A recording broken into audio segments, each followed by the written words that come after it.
Vou aproveitar que estou aqui no trânsito infernal em Lisboa, que é uma opção que eu normalmente não tomo, porque é impossível andar de carro nesta cidade sobrelotada. Mas, primeiro que tudo, boa tarde. Impõe-se hoje, que é dia 24 de Abril, uma pequena reflexão. Não quero tecer grandes considerações relativamente à história e à política dos últimos 50 anos, 51 anos, nem ao movimento que despoltou a chamada Revolução dos Cravos,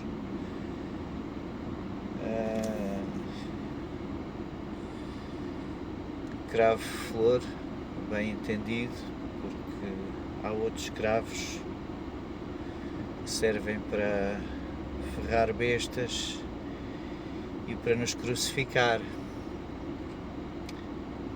Pronto. À parte, passa a redundância, não quero tecer grandes considerações acerca da história ou da política. Acho que ainda não temos o afastamento suficiente do evento para poder fazer uma história desapaixonada e minimamente isenta relativamente àquilo que foi o 25 de Abril e aos seus antecedentes, mas o que eu quero, tentando ser breve e se calhar não conseguindo, é suscitar uma reflexão relativamente a onde esse processo encetado na madrugada de 25 de Abril de 1974 nos trouxe passados 51 anos.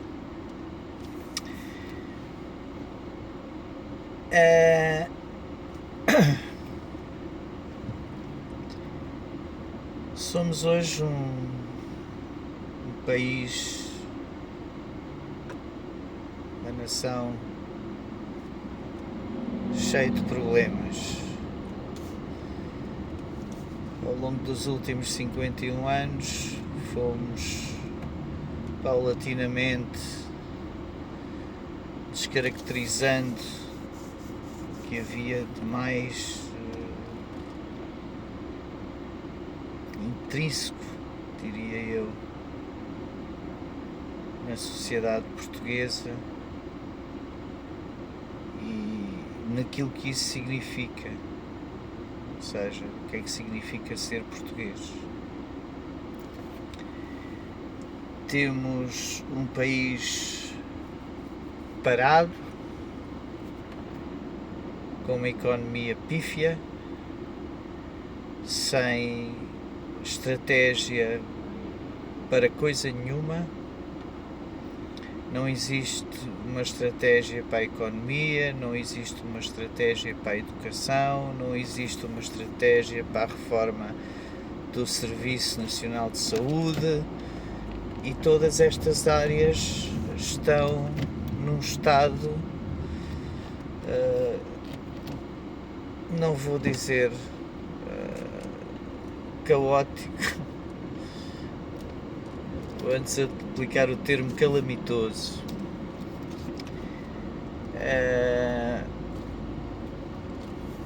Isto porque, notem, se quisermos ser intelectualmente honestos, a infraestrutura deste país, ou sobre a qual ainda hoje assenta os fundamentos da nação portuguesa foram lançados antes dessa data. Depois dela, o que temos vindo a assistir é, pouco a pouco, o desaparecimento das personalidades que ainda tinham algum bom senso. O país está absolutamente inquinado pelas clientelas políticas que, dominadas pelos ditos partidos do centro, com os seus satélites que, quais rémoras, aqui e ali se vão aliando a este e àquele na sua ânsia, hoje em dia, de sobreviver politicamente. Então, existe aqui, com a ascensão da terceira força política em Portugal, uma oportunidade, diria eu, para tentarmos mudar o status quo. Porque é assim, nada nos garante que as coisas fiquem melhor e que o país ganhe ou adquira um rumo que seja em ordem à prosperidade e à dignidade dos cidadãos. Nada nos garante isso. Mas uma coisa é certa: se mantivermos na gestão do Estado os partidos que aí estiveram durante os últimos 51 anos, está provado que nada, mas nada, irá mudar. Portanto, pior não fica. Pode não melhorar, mas pior não fica. Isto para dizer o seguinte: eu acredito, ou melhor, não gostaria que isso acontecesse, mas vejo como inevitável, porque o poder é uma doença e tanto o Partido Socialista como o Partido Social Democrático, que se habituaram a governar Portugal nos últimos 51 anos, estão de tal maneira dependentes para a sua sobrevivência dos seus sequazes, das teias de poder e influência que foram criando ao longo dos últimos 51 anos, que vão fazer tudo aquilo que está ao seu alcance para que o ciclo não se interrompa e que o país continue a ser nivelado por baixo, um país onde a meritocracia é uma quimera. Não existe a valorização da capacidade das pessoas neste país, porque, é claro, se a mediocridade se instalou no poder, não podemos ter à nossa volta pessoas que sejam mais capazes, mais, não digo qualificadas, mas mais inteligentes, mais expeditas, com vontade de fazer melhor, porque isso põe em causa a nossa sobrevivência. Portanto, vamos afastar tudo aquilo que é verdadeiramente elevado e vamos deixar-nos estar neste oceano de mediocridade que nos tem caracterizado nos últimos anos, sobretudo nos últimos 20, 30 anos, diria eu. Porque isso é um fenómeno que tem vindo a crescer. Portanto, se eventualmente a terceira força política em Portugal, por circunstâncias muito particulares, viesse a ganhar estas eleições do próximo dia 18 de maio, o que iria acontecer, na minha perspectiva, é que na febre de se manterem agarrados quais lapas a uma rocha ao poder instalado, e isto também é ordem à manutenção do status quo, PS e PSD iam criar um governo, uma alternativa de governo ao centro, para que, mesmo perdendo as eleições, pudessem governar e continuar a governar a seu bel prazer, a desgovernar este país. E isso pode ter consequências muito desagradáveis, sobretudo se o Chega tiver de facto a maioria dos votos, porque isso vai causar uma verdadeira tempestade, não é? Caso PS e PSD, numa solução que já foi ensaiada na chamada geringonça por António Costa, não é? Que perdendo as eleições acabou por governar com o apoio de Bloco de Esquerda, PCP, Livre, PAN e Quejandos, não é? Neste caso são só esses, que curiosamente são partidos que hoje em dia são insignificantes, são uma franja da sociedade, não sei como é que continuam a ter tanta influência nos mídia tradicionais, porque de facto é assim, para já não evoluíram nada a nível ideológico, como é seu timbre, não é? Estão agarrados àquele discurso e àquela mentalidade marxista, leninista ou stalinista, sei lá, trotskista e outras coisas acabadas a isto, e não saem dali. E não percebem que a aplicação dos seus modelos nos países onde isso aconteceu, para além de se terem tornado Estados totalitários, só levaram os cidadãos a definharem em termos económicos e sociais. E bom, é evidente que o PS e o PSD ir-se-iam aliar para que o Chega nunca chegasse a ser uma solução de governo. Portanto, acho que estamos condenados a continuar neste marasmo. Se porventura isso acontece, e se porventura se instalar na sociedade, porque é assim, vamos convir que se não mudou nada até agora, não é agora que vão adotar políticas diferentes, não é agora que vão começar a gerir o país de uma forma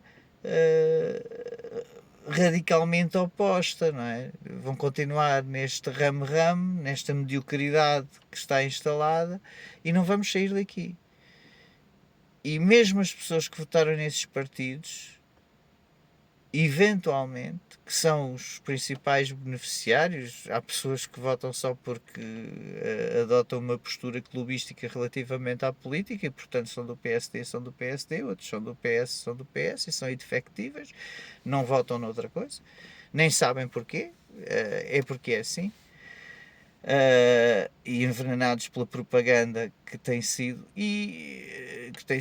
desenvolvida por estas duas forças políticas ao longo dos últimos 51 anos, ou então, pura e simplesmente, são apaniguados, são os parasitas do regime e vivem avançados em algumas posições observatórios, fundações, por isto e aquilo, proteções civis e outros organismos do Estado que são autênticas incubadoras de boys and girls que estão ali a viver de rendimentos fazendo pouco ou nada, e aquilo que fazem mal.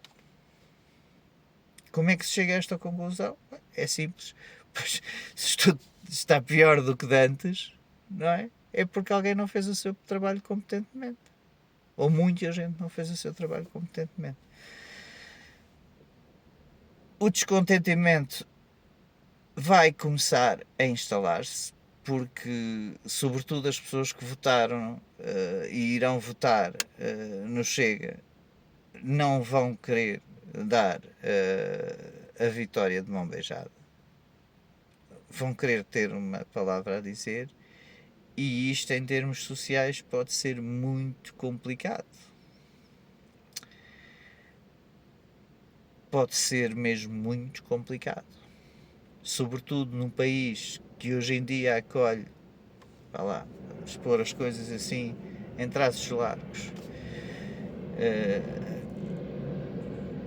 por volta de 2 milhões de cidadãos estrangeiros que não têm, na sua larga maioria, nenhum tipo de ligação ao nosso país, à nossa cultura, à nossa matriz cultural, e que vão ser arrastados na turba e instrumentalizados a favor do sistema que está instalado e que não quer mudar e que não vai querer mudar nunca. Portanto, é assim. Há, neste momento, uma esperança de podermos mudar.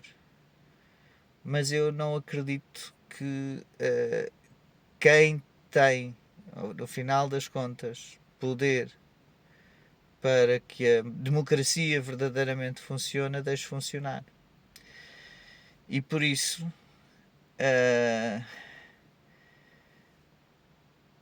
25 de Abril sempre, fascismo nunca mais. Quem enche a boca com estas palavras não sabe de certeza o que é que foi o fascismo, porque o Estado totalitário que representava o Estado Novo não era, efetivamente, um Estado fascista. Podia ter uma ou outra característica, mas na minha perspectiva nem isso.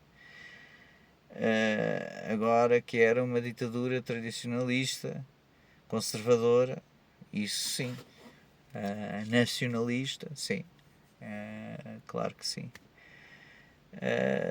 Por outro lado, e só para concluir, este processo iniciado há 51 anos atrás, o que está a fazer no final de contas, para além de ter destruído todo o tecido económico, desbaratado tudo aquilo que estava bem feito, e basicamente ter corrompido por dentro os próprios princípios de um Estado democrático. O que fez foi basicamente, e está a fazer, é com o cenário que temos hoje em dia, com a conjuntura que vivemos hoje em dia em Portugal vai deixar de existir, porque o André Ventura costuma dizer que Portugal é nosso. Não, Portugal não é nosso. Portugal somos nós. Porque sem portugueses não há Portugal. É tão simples como isto. E se nós aceitamos placidamente deixar de ser portugueses, é porque na realidade isso não nos interessa. O legado que nos foi transmitido não interessa absolutamente para nada. E aceitamos de bom grado ser substituídos por outras populações, tornamos-nos outra coisa qualquer, mas não será com certeza Portugal. E se não travamos esta espiral de descaracterização da sociedade portuguesa e esta predação daquilo que é ou que são as valências económicas do nosso país,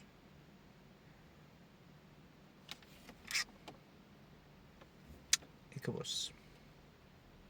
Haverá outra coisa qualquer, mas não será Portugal. Pensem nisto, ou não, quando forem votar. E quando quiser ir para a rua, gritar 25 de Abril sempre, ditadura nunca mais. Ok? Beijinhos. Tenham um bom 25 de Abril.